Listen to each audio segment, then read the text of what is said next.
One of the seven angels who had the seven bowls came and said to me, "Come, I will show you the punishment of the great prostitute, who sits by many waters. With her the kings of the earth committed adultery, and the inhabitants of the earth were intoxicated with the wine of her adulteries." Then the angel carried me away in the spirit into a wilderness. There I saw a woman sitting on a scarlet beast that was covered with blasphemous names, and had 7 heads and 10 horns. The woman was dressed in purple and scarlet, and she was glittering with gold, precious stones, and pearls.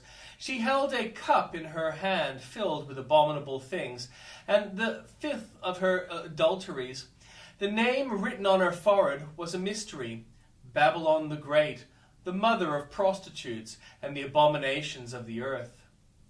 I saw that the woman was drunk with the blood of God's holy people, the blood of those who bore testimony to Jesus. When I saw her, I was greatly astonished. Then the angel said to me, "Why are you astonished? I will explain to you the mystery of the woman and of the beast she rides, which has the 7 heads and 10 horns. The beast which you saw once was, now is not, and yet will come up out of the abyss and go to its destruction.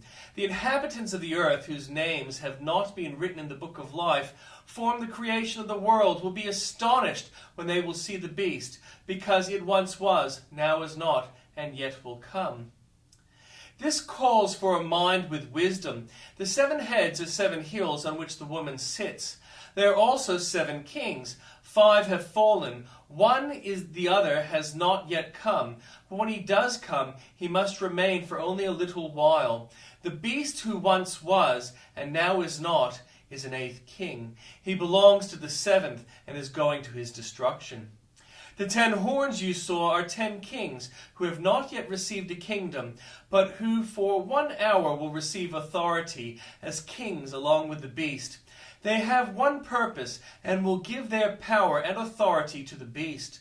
They will wage war against the Lamb, but the Lamb will triumph over them, because he is the Lord of lords and King of kings. And with him will be his called, chosen, and faithful followers. Then the angel said to me, "The waters you saw where the prostitute sits are peoples, multitudes, nations, and languages. The beast and 10 horns you saw will hate the prostitute. They will bring her to ruin and leave her naked. They will eat her flesh and burn her with fire. For God has put it into their hearts to accomplish his purpose by agreeing to hand over to the beast their royal authority until God's words are fulfilled. The woman you saw is of the great city that rules over the kings of the earth." And the Old Testament reading. In the 2nd year of King Darius, on the 1st day of the 6th month, the word of the Lord came through the prophet Haggai to Zerubbabel, son of Shealtiel, governor of Judah, and to Joshua, son of Josedek, the high priest. This is what the Lord Almighty says: "These people say, the time has not yet come to rebuild the Lord's house." Then the word of the Lord came through the prophet Haggai. "Is it a time for you yourselves to be living in your paneled houses while this house remains a ruin?" Now this is what the Lord Almighty says: "Give careful thought to your ways. You have planted much but harvested little. You eat but never have enough. You drink but never have your fill. You put on clothes but are not warm. You earn wages only to put them in a purse with holes in it." This is what the Lord Almighty says: "Give careful thought to your ways. Go up into the mountain and bring down timber and build my house, so that I may take pleasure in it and be honored," says the Lord. "You expected much, but see, it turned out to be little. What you brought home I blew away. Why, declares the Lord Almighty? Because of my house, which remains a ruin, while each of you is busy with your own house. Therefore, because of you, the heavens have withheld their dew, and earth its crops. I called for a drought on the fields and on the mountains, on the grain, the new wine, the olive oil, and everything else the ground produces, on people and livestock, and on all the labor of your hands."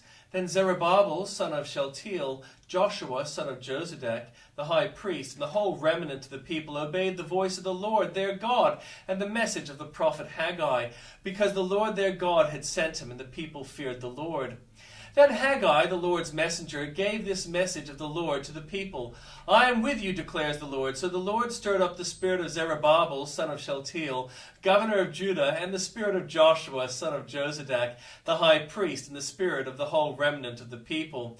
They came and began to work on the house of the Lord Almighty, their God, on the 24th day of the 6th month, in the 2nd year of King Darius. On the 21st day of the 7th month, the word of the Lord came through prophet Haggai. Speak to Zerubbabel, son of Shealtiel, governor of Judah, to Joshua, son of Jozadak, the high priest, and to the remnant of the people. Ask them, who of you is left who saw this house in its former glory? How does it look to you now? Does it not seem to you like nothing? But now be strong, Zerubbabel, declares the Lord. Be strong, Joshua, son of Jozadak, the high priest. Be strong, all you people of the land, declares the Lord.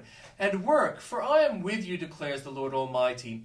This is what I covenanted with you when you came out of Egypt, and my spirit remains among you. Do not fear.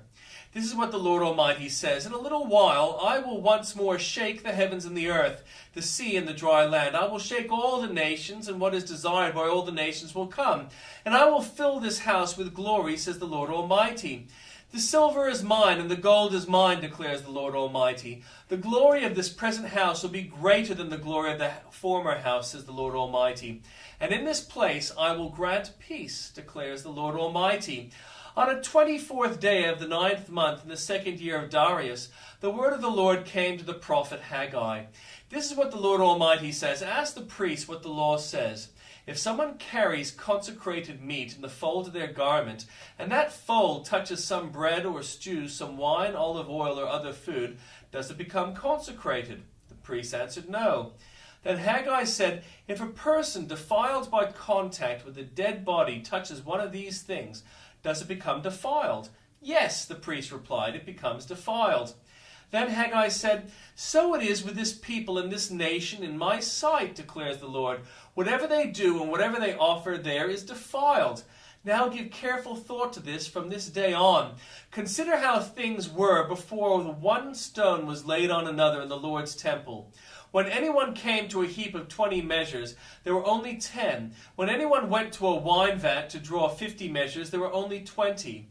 I struck all the work of your hands with blight, mildew, and hail, yet you did not return to me, declares the Lord.